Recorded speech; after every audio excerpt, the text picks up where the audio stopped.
Good evening and welcome to Such the Reality. Let's have a quick look at the latest updates from various places around the world.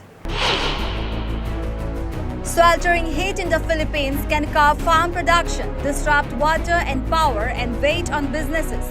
But it also takes a toll on students, hampering the Southeast Asian nation's efforts to catch up to its neighbors in education.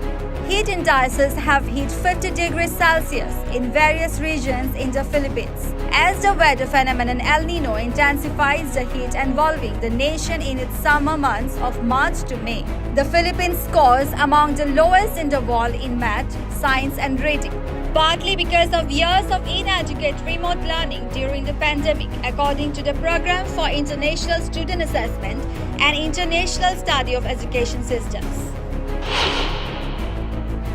Alexander Taran's mobile artillery unit isn't officially part of Ukraine's military, but that hasn't stopped his men from destroying Russian targets on their dime.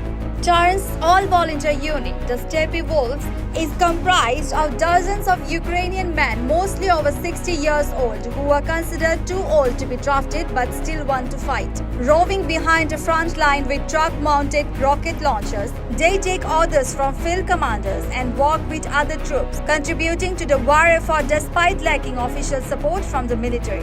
The unit is funded by donations and stocked with faulty rounds. They repair themselves as well as weapons captured from the enemy.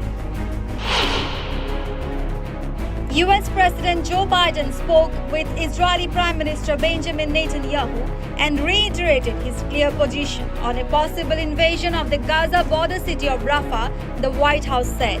A statement issued by the White House did not give more detail of the part of the conversation. Washington has said that it could not support a Rafah operation without an appropriate and credible humanitarian plan. Speaking earlier, White House National Security spokesperson John Kirby said Israel had agreed to listen to US concerns and thoughts before it launches an invasion. Florida's impending ban on abortion after 6 weeks of pregnancy has sparked a surge of patients seeking services at abortion clinics across the state. The controversial legislation, which prohibits abortion once a fetal heartbeat is detected, has triggered widespread debate and protests from reproductive rights advocates. The influx of patients at abortion clinics underscores the urgency and significance of access to safe and legal reproductive health care services. Many individuals, particularly those from marginalized communities, rely on abortion clinics as their primary source of reproductive health care, making access to these services a matter of utmost importance.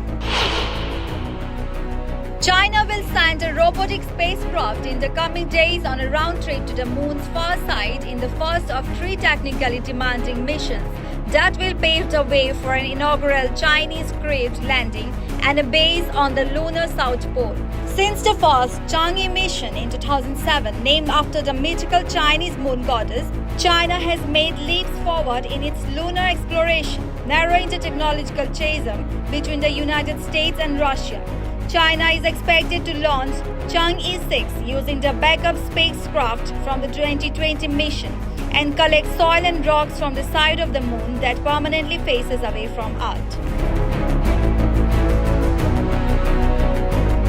Thank you. For more updates, keep watching Such the Reality.